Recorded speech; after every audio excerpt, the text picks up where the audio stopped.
Hello mga guys, ito nga pala si Tatay, isa siyang Pilipino na nakatira malapit dito sa lugar namin. Madalas kong makausap si Tatay kapag umaga pagpasok natin or bago tayo pumasok. At yan nga yung ginagawa niyang hobby or pag pinaglilibangan niya dito sa Canada. Bali kasi kinuha siya ng anak niya para mamasyal dito sa Canada. Since nga na naiinip siya at ayaw niya maging pabigat sa anak niya, kaya sa ganitong paraan na pangongolekta ng kalakal, kumikita siya kahit paano sa sarili niya. Nakakatuwa at nakaka-inspire yung istorya ni Tatay.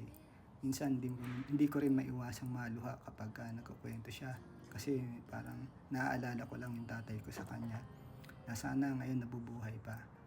At yun, ayaw nga niya maging pabigat sa anak niya. Yan, pangangalakal muna yung ginagawa niya. Kasi syempre hindi naman sila allowed magtrabaho dito sa Canada.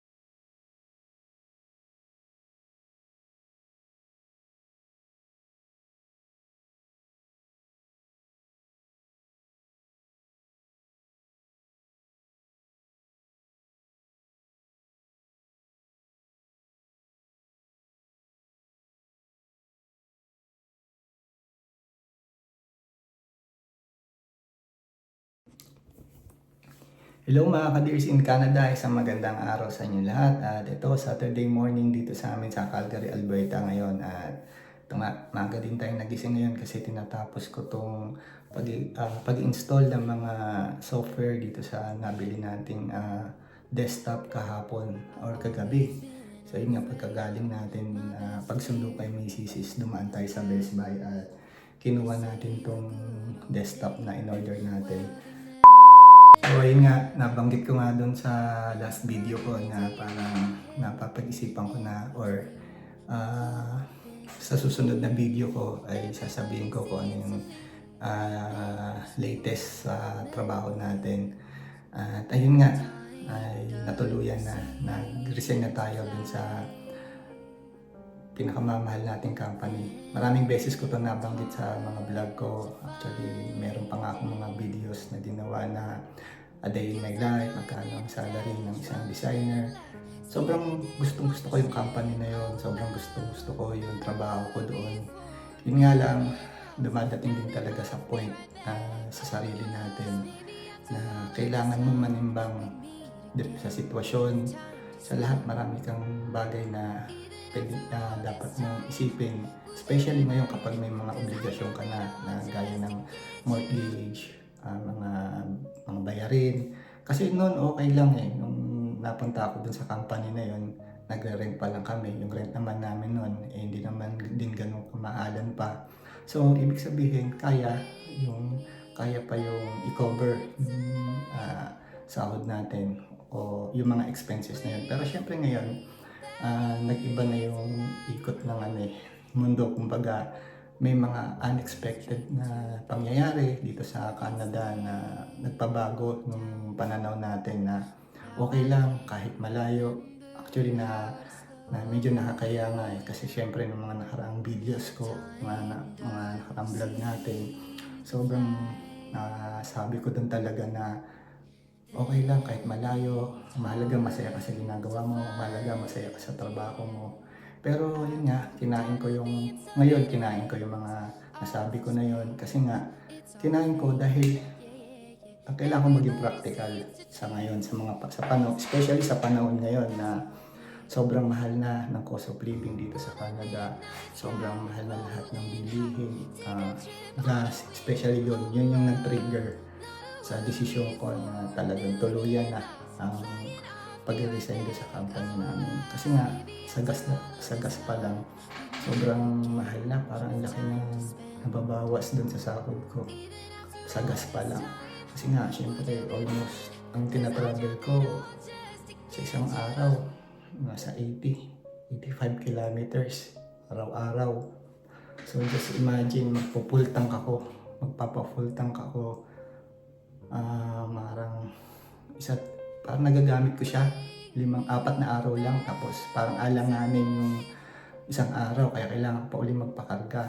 So parang sa presyo ng gas ngayon, parang doon na pupunta halos yung 1/4 ng natin sahod. Kaya naisip ko, kailangan ko na talagang magdesisyon kung kailangan ko ba talagang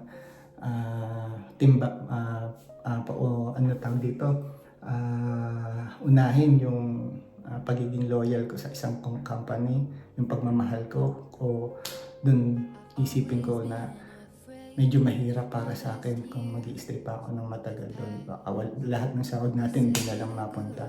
Yun nga, gasolina, yung maintenance ng sasakyan, syempre nga naman. Pangalawa na lang yun. Kasi syempre, natatagtag din, nalalaspag din. Ilang kilometer rin nadadagdag sa akin sa isang araw. Iyaw naman natin bumili ng medyo yung second hand, kasi nga syempre sa layo nun, especially pag winter, hindi mo naman alam kung anong pwedeng mangyari sa sasakyan mo, especially kapag second hand, hindi mo naman alam kung anong yung sasakyan na yun yung pwedeng ma-develop habang na ginagamit mo siya during winter. So yun, mga ganung bagay. Tapos yun nga, pangatlo is yung mga obligasyon namin. Ngayon nga, iba na yung buhay namin. May sarili na kaming mortgage na binabayaran. Kailangan na talaga bawat dollars na kinikita at lumalabas sa amin, pinag-iisipan namin mabuti kung saan talaga mapupunta. Yun, medyo masakit man sa loob natin iwanan at umalis tayo dun sa company na pinagtatrabaho na natin ng halos magtatatlong taon. Kailangan talaga natin gawin. At yun nga, nabanggit ko, kinausap ko nga si Mrs. na siguro dito na lang ako maghahanap around the city. Marami din naman na kaparehas ng company namin na nandito yung kanilang opisina. Siguro tatry natin sa mga susunod na araw na mag-job hunting. Mahanap natin yung swerte natin dito. Kasi nga, syempre, di naman natin gusto to. Kailangan lang talaga natin gawin kasi nga, yun yung practical way sa mga panahon ngayon. Naintindihan naman ng ating mga big boss doon sa company na yun. Yun nga, actually, marami silang in-offer sa akin na options. Isa nga doon yung work from home at yung parang hybrid na tinatawag dito sa amin. Yung hybrid kasi ibig sabihin 2 araw kang papasok sa trabaho in person, tapos yung 3 araw dito sa bahay, or yung full time na work from home. Kaya lang syempre, actually sinubukan ko siya ng 1 week at ayun nga, medyo nakakaramdam ako ng guilt or guilty. Kasi syempre, kung ako lang, paano naman iba kong mga kasama? Sila nga, nagtsatsaga, bumiyahe kung saan lugar sila nakatira araw-araw. Tapos ako, andito sa bahay, nagtatrabaho. Parang, tsaka hindi ako yung hindi ako yung tao na parang, ayoko ma-disengage dun sa environment na, especially sa working environment na ginagalawan ko. Bukod nga dun sa ayoko yung pakiramdam na nadi-disengage ako dun sa working environment na ginagalawan ko, hindi talaga tayo sanay sa mga ganong setup, yung mag-work from home or hybrid. Basta gusto ko, pumapasok ako araw-araw, nakikita ko yung mga katrabaho ko, mas doon ko napipil na nagiging productive ako. Tapos syempre, ayoko rin naman maging unfair sa mga katrabaho ko, sa mga big boss dun sa may-ari ng company. Ayokong i-take advantage yung kabaitan nila. Kaya ayun, nag-decide na lang talaga ako na tuldukan or mag-resign na lang talaga. Siyempre, ako naman talaga yung may problema. Ibig sabihin, kailangan ko lang talaga maging magpaka-practical sa mga panahon ngayon. At ayoko naman na kakausapin sila, hingi ka ng increase para lang ma-cover ko yung kung ano man yung additional expenses ko sa gas o kung saan maintenance man sa kotse.